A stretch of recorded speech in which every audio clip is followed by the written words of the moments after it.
ზედამხედველობას თავისუფლად შეუძლია სასამართლოში შეგვიტანოს და სასამართლოს გზით დაგვიუქმოს ეს დადგენილება. ანუ და მოვიყვანოთ ამ დადგენილებასთან შესაბამისობაში ან სასამართლოს გზით დაგვიუქმებთ. გასაგებია, მაშინ მე ერთი კითხვა მაქვს. ჩვენ წინა საკრებულოს თემაზე შევიტანეთ ეს ცვლილებები. არა, წინა საკრებულოს დავამტკიცეთ. და ბოლო ორი პუნქტის რედაქცია არ დავამტკიცეთ. ჩვენ ინიციატორი იყო არასამთავრობო ორგანიზაცია, მე დაუჭირეთ კარგად ჩვენმა მეგობრებმა და ეს ორი პუნქტი ამოვიღეთ. თუმცა მაშინაც ვამოვიდით ბატონკახა რომ ამას აცალე და შემოვიდეთ. მე ხო გაცალეთ, ხო მამასა. ამოვიღეთ და ხელი აუწიეთ იმას, რომ ეს ამოვიღეთ. ეხლა მე ვთქვი ძალიან მარტივ შეკითხვა. თუ ბატონი პრემიერ-მინისტრი განსაზღვრავს ამას და შემდეგ ჩვენს ცვლილებებს უკეთებს ექსპერტიზას და იგივე რედაქციით ბრუნდება ყველაფერი. და ბოლოს ეხლა გვეუბნებიან, რომ 15 თვის განმავლობაში თუ ცვლილებები შეიტანეთ ბატონებს, რა აზრი აქვს ცვლილებების შეტანაზე. ჩვენ ეხლაც რომ მოვიგონოთ რაღაც ცვლილებების შეტანა, ისევ გამოიყოფა ექსპერტიზა, ისევ დადებენ, როგორც ყველაფერ შესაბამისობაში მოყვანილ დასკვნას კანონმდებლობასთან და ისევ გამოგიგზავნიან. გაკარგულებას რომ თქვენ ეს უნდა მიიღოთ. მე ერთი რაღაცა ვერ გავიგებ. რატომ გამოგაქვთ? აი ეს ყველაფერი განსაკუთრებულად, რატომ წუხდება არასამთავრობო ორგანიზაცია, რატომ შემოდის ინიციატივით? ჩვენ დეპუტატები რატომ უჭერთ ხარს არასამთავრობოებს, თუ ეს წინასწარ ყველაფერი არის განსაზღვრული. რომ აქ ცვლილების შეტანა და ერთი სიტყვით ინიციატივა შეუძლებელი. არა, შრომის კოდექსის წინააღმდეგ რო ვერ მიდიო, მაშინ სხვანაირად უნდა შემოიტანო.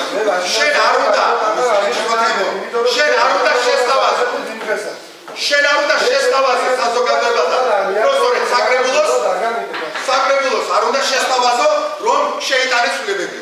ჩემის აზრით, ამ კანონში თუ დადგენილებაში ცვლილებების შეტანას არანაირი აზრი არ აქვს, რადგან ისევ გამოიყოფა ექსპერტიზა და ისევ დაგვაბრუნებენ ჩვენ პირველდელ ვარიანტს. ამიტომ მე წინასწარ ვამბობ, მე ამ პრემიების საკითხთან, აი ამ საკითხს, აი ამ დადგენილებას ხარს არ უჭერთ. დიდი მადლობა. ჩემი მითქმა ეს იყო, როდესაც ადამიანი არის კვალიფიციური, როდესაც ზედმიწევნით დასრულებს თავის სამუშაოს და აუმჯობესებს ხარისხობრივ თუ რაოდენობით მონაჩვენებლებს თავისი სამუშაოს, ის არ უნდა იყოს შეზღუდული პრემიის მიღების და ფინანსური დაინტერესებით. მე აქეთ გამომდინარეობს შენ დამოკიდებულება ამ საკითხისადმი.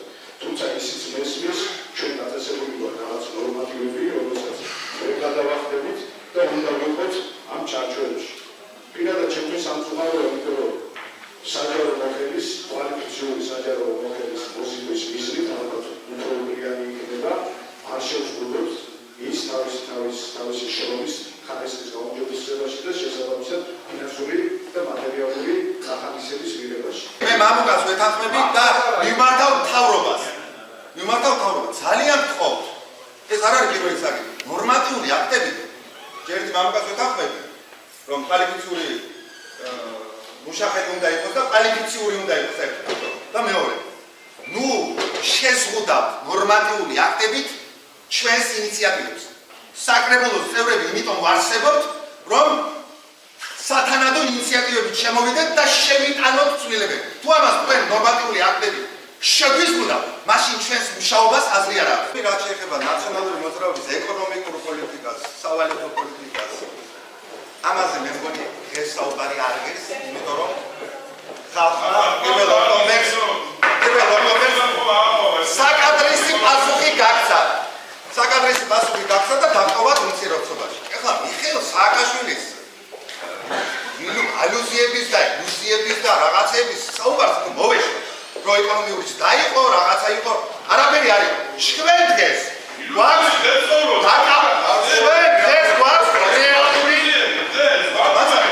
რეალური ეკონომიური პოლიტიკა. დღეს რომ კრიზისია და დღეს რომ ხელი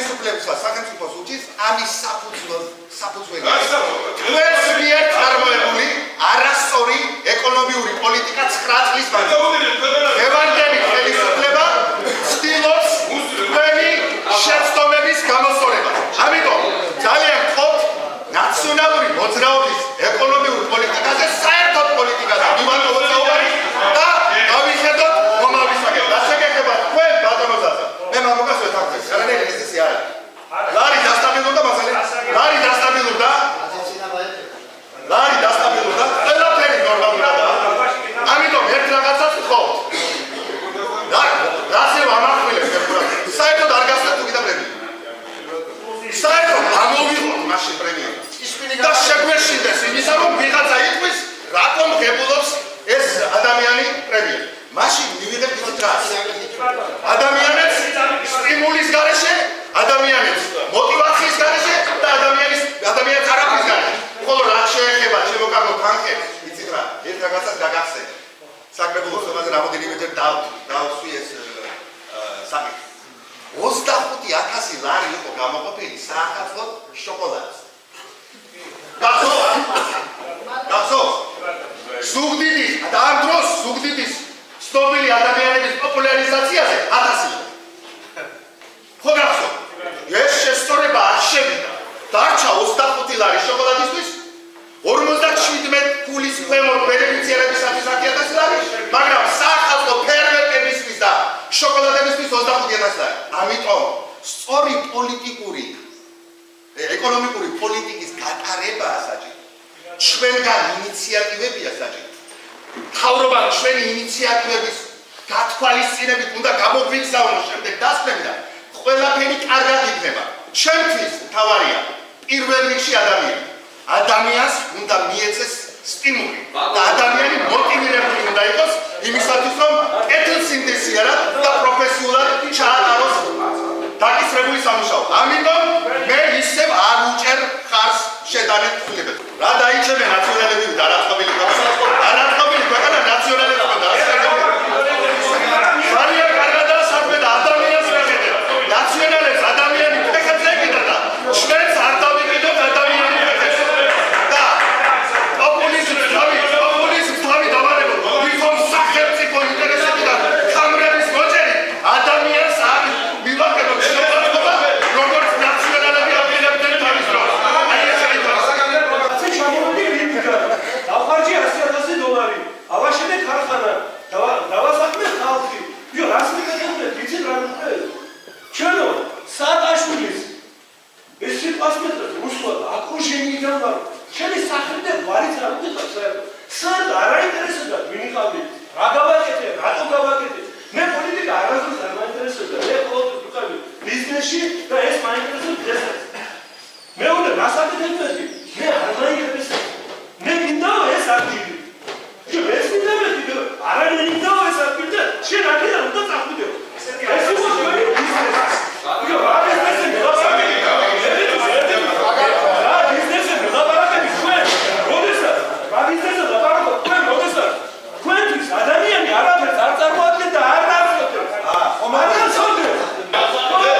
ჩვენი ქვეყანა ამორჩილდება. ხოლო ესენი ნაციონალები, როლანდის და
წელი მაინც მოდის და ეხლა რომ გადმოცეთ ეს საჩუქარი არ იქნება მაინც დაადრე.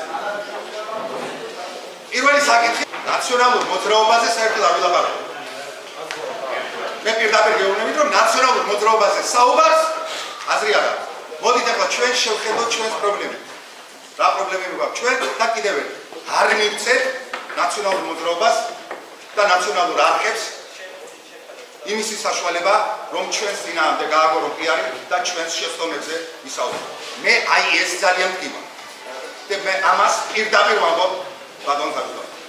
პირველი საკითხი, სულ ორი საკითხია, ერთი საკითხი და მერე საჩუქარს გადავიდე. პირველი საკითხი.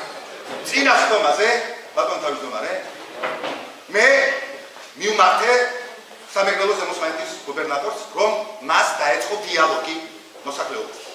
სამწუხაროდ მინდა აღნიშნო რომ ეს დიალოგი არ შედგა და სამეგრელო ზემოსვანეთის გუბერნატორმა არა ჩემი ეს არ იყო ჩემი ახირება არამედ საზოგადოების წინადადება არ მიიღო რომ წამოსულიყო დიალოგზე. მან სასწაული რა თქვა როდესაც ჟურნალისტებმა თავუსვეს მას კითხვა რომ ჩაატარებთ თუ არა ბრიფინგს ჩაატარებთ თუ არა ჟურნალისტებთან შეხვედრას და პასუხებთ თუ არა საზოგადოებაში საზოგადოებიდან წამოსულ შეკითხვებს რომ ბატონო ლევანო ბრძანა რომ ასე ჩავატარო ბრიფინგი მე მისარ შეწოდილად ოდიში ვარხავ მისარ შეწოდილად არ იმაშნო მე ამას ბატონო ლაშა აღნიშნავ წუხარებ და გამოვთქვა იმედს რომ მომავალში ბატონ თავმჯდომარე ბატონ დეპუტატებო ჩვენი რეგიონის გუბერნატორი წამოვა საზოგადოებასთან დიალოგს. ეს არის ძალიან მნიშვნელოვანი. და მეორე საკითხი. ბატონ ლაშა. მე ამას მოციქალად ვამბობ, როდესაც თქვენ დარბაზში არეულობა როა, ან მიხაია საუბრობს, ან წოწერია, ან ზოგჯერ ნაციონალები, თქვენ აკაპუნებთ ასტი. ამ დაგინალავ და ეს ასტა. ეს ხალხი და ეს კაპუნი ძალიან სულ ხმებს გამოსცემს. არასაციამოვნო ხმებს. ბატონ თავმჯდომარე, თქვენ ახლა სულად არ გამიგეთ. არც კლასის თავმჯდომისა დამრიგებელი ხარ? არც სამხო ვიტყვით საფუძვლზე. არც იმ ავაცახსენებელ სამსახურში მუშაობთ, რომელშიც მუშაობთ. თქვენ ახლა ხართ საკრებულოს თავმჯდომარე. მე მინდა უწფელა ჩემი საკრებულოს თავმჯდომარე გოდის. არ მუშაობთ სახელმწიფოებრივად. კი, გასაგებია. კი, სახელმწიფოებრივად ნაციონალების მუშაობთ ზოგჯერ. და ეხლა ბოდიში ისოს უნდა გადმოგცეთ რაღაცა. ხო. ამიტომ ბატონ თავმჯდომარე. ჩემი საკრებულოს თავმჯდომარე რომ გამოიყურებოდეს უფრო რესპექტაბელურად და უფრო სოლიდურად, ამიტომ ჩემგან მიიღეთ ეს ჩახუჭი. როგორც სანამ გადმოცემდეთ, ჩემი მხრიდან მე წელს, პოლიტიკურ წელს 2014-ას დახურულად ვართ.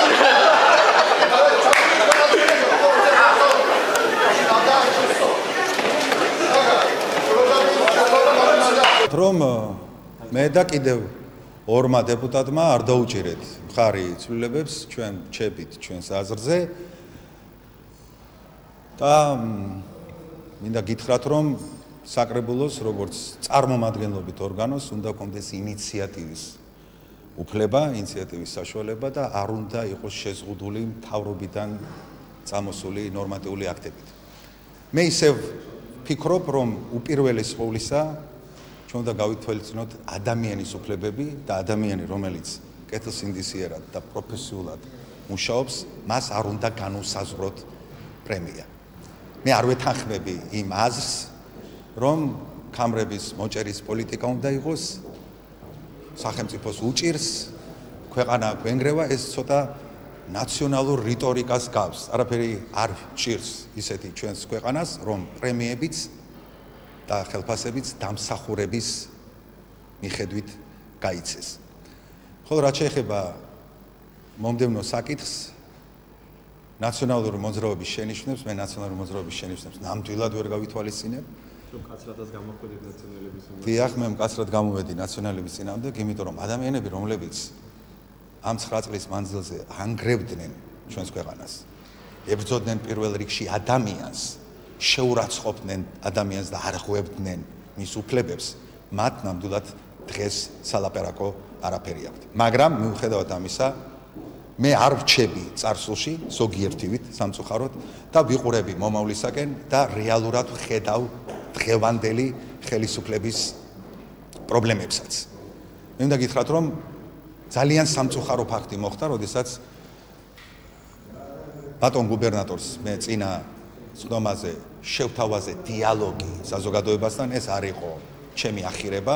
მე მაშინ გავაჟღერე ზუგდელების და არა მხოლოდ ზუგდელების აზრი, რომ ისინი ითხოვენ დიალოგს გუბერნატორთან. ისინი დაინტერესებულნი არიან თუ რა აზრზეა და რა აზრი აქვს გუბერნატორს ამა თუ იმ საკითხზე, რომელიც ამა თუ იმ პრობლემაზე, რომელიც დღეს დგას საზოგადოების წინაშე, ქვეყნის წინაშე, კონკრეტულად რეგიონის წინაშე, გუბერნატორი არ წამოვიდა დიალოგზე. კიდე გააკეთებენ ბატონ კახა მოთხოვნას. მე დღეს კიდევ მიმართავ ბატონ გუბერნატორს, რომ ის წამოვიდეს საზოგადოებასთან დიალოგზე, მხოლოდ რაღაც ანგარიშები, რომელსაც ახლა აპირებს გუბერნატორი, მომზადებული კითხვა-პასუხები, ეს რეალურად არ ასახავს საზოგადოების განწყობას. ეს რეალურად არ ასახავს რეგიონში არსებულ ვითარებას. და კიდევ ერთი, პასუხად ბატონმა გუბერნატორმა მხოლოდ კრიმინალზე ისაუბრა, თქვენ გახსოვთ წინა შეხვედრაზე. სამწუხაროდ კრიმინალმა მოიმატა, რამოდენიმე ფაქტია ყაჩაღობის მას შემდეგ, რაც ბატონმა ლევანმა თქვა, რომ მხოლოდ 2 ფაქტიაო, მე ამას წუხარედ ვამბობ, რა თქმა უნდა, ეს სამწუხარო ფაქტია და მე იმედი მაქვს, რომ კრიმინოგენული სიტუაციაც გამოსწორდება და რაც მთავარია, გუბერნატორი ბატონი ლევან შონია წამოვა დიალოგზე საზოგადოებასთან. ხოლო რაც შეეხება საჩუქარს, იცით რა, მე ეს გულწრფელად გავაკეთე, არ მსიამოვნებს, როდესაც საკრებულოს თავმჯდომარე ან მასწავლებელივით, ან კლასის დამრიგებელივით აკაკუნებს მაგიდაზე საწირ კალმით. მე მინდა ჩემი საკრებულოს თავმჯდომარე უფრო რესპექტაბელურად და უფრო სოლიდურად გამოიყურებოდეს და დღეს ამიტომ მე მას ეს ხუმრობა იყო ბატონო კახა სერიოზულად თუ ცოტა ირონიად ჩააქცევთ ამ ყველაფერში.